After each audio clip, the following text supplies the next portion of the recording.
اپنے معاملات اللہ کے سپرد کیا کریں۔ لیکن ان سب کے باوجود اگر مشکلات آ جاتی ہیں تو کوئی بات نہیں، مشکلیں آزمائشیں یہ اللہ کی طرف سے نبیوں کو آئی ہیں۔ حضرت امام رازی نے لکھا ہے کہ مکے سے لے کر طائف تک 70 ایسے نبیوں کی قبریں ہیں جن کی وفات صرف بھوک کی وجہ سے ہوئی۔ تو ہم ایک دن کا فاقہ آ جائے، تھوڑا سا کاروبار نرم ہو جائے تو بابوں کے پاس بھاگ کے اللہ کے ساتھ شریک ٹھہرانے لگ جاتے ہیں۔ کیوں؟ کس وجہ سے؟ آزمائش سہیں، برداشت کریں۔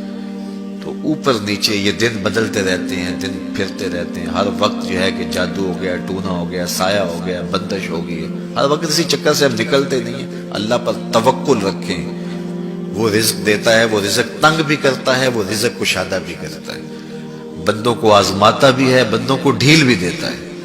اس کی ڈھیل سے بھی ڈریں اور اس کی آزمائش میں بھی پورا اترنے کی کوشش کریں اور اسی کے حضور دامن پھیلائیں۔ جب مشکلیں آ جائیں تو مصلح بچھا لیں۔ گھر کے بچوں کو بھی کہیں کہ یہ مشکل آ گئی ہے، لگتا ہے اللہ ناراض ہو گیا، چلو مصلح بچھاؤ۔ اگر بیٹیاں بھی نماز پڑھ رہی ہوں، نوافل ادا کر کے رب کے حضور دعا مانگ رہی ہوں، بیٹے بھی دعا مانگ رہے ہوں، چھوٹے چھوٹے بچے بھی دعا مانگ رہے ہوں، تو کیا اللہ خالی موڑ دے گا؟ تو زیادہ سے زیادہ نیک مجالس کے اندر شامل ہو جائیں۔ تو بالخصوص میں اپنے پیر بھائیوں کو پابند کرتا ہوں کہ آپ اپنے گھروں میں بھی پابند کریں، کسی بابے کے پاس نہ جائیں۔ یہ بڑے گندے لوگ ہیں، یہ سامنے اب چیزیں آ رہی ہیں، بڑے گندے اور غلیظ قسم کے لوگ ہیں، ان کی نظروں میں غلاظت بھری ہوئی ہے، اور جو ہے وہ لوگوں کے ہجوم سے کبھی متاثر نہ ہوں کہ فلاں وہاں سے اتنے لوگ جا رہے ہیں۔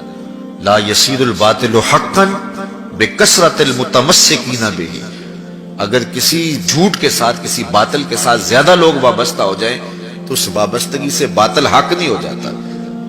لوگ کہتے ہیں جی اتنے لوگ آ رہے ہیں، کچھ ہے تو آ رہے ہیں، تو جو بت خانوں میں جا رہے ہیں اتنے لوگ تو کچھ ہیں تو جا رہے ہیں، کیا مطلب یہ کوئی اب معیار ہے؟ تو جہلا کا جمع ہونا، جہلا کا کہیں جانا، یہ معیار نہیں ہے۔ معیار جو اللہ رسول نے دیا ہے ہمارے نزدیک بس وہی ہے۔ تو جب کوئی مصیبت بنے، مصلی بچھا کے دعا مانگو اللہ کی بارگاہ میں، نوافل پڑھو، صدقہ کرو، خیرات کرو، منت مان لو، روزوں کی منت مان لو، نمازوں کی منت مان لو، صدقہ کرنے کی منت مان لو، اور اللہ کے نیک بندوں سے جا کے دعا کرواؤ۔ غریبوں میں آپ رزق بانٹو، اس سے برکت ہوگی، اس سے پریشانیاں دور ہوں گی۔ رزق کم ہو گیا ہے تو غریبوں کو دو، لگتا ہے غریبوں کو دو گے تو اور کم ہوگا، نہیں، جب دو گے تو اللہ کے سچے وعدے آپ کو نصیب ہوں گے اور آپ کو برکت نصیب ہوگی، اس کے راہ میں دینے سے کم نہیں ہوتا ہے۔ اس لیے میں خاص طور پہ یہ باتیں اس لیے کر رہا ہوں کہ ان دنوں کے اندر بہت زیادہ جو ہے وہ اس طرح کے لوگ ہیں اور مختلف جو ہے وہ چینلز کے اوپر ان کو سامنے لایا جا رہا ہے۔ تو ان لوگوں سے اپنے دامن کو چھڑائیں اور صالحین کی صحبت کو اختیار کریں۔ صالحین کی صحبت سے آپ کو نور ملے گا، روشنی ملے گی۔ آزمائش ٹل جاتی ہے تو پھر بھی، ورنہ اس میں استقامت کی توفیق مانگیں، چونکہ جو بلا پر صبر کرتا ہے اسے بھی اجر دیا جائے گا۔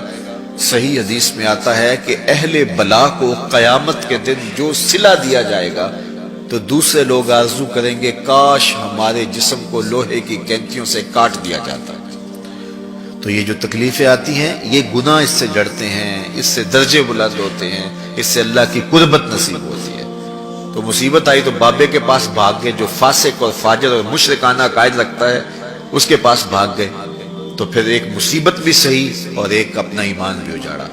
اس لیے اس مصیبت سے جو باطنی فوائد ملیں گے، جو روحانی مرتبے بلند ہوں گے، ان کو حاصل کریں۔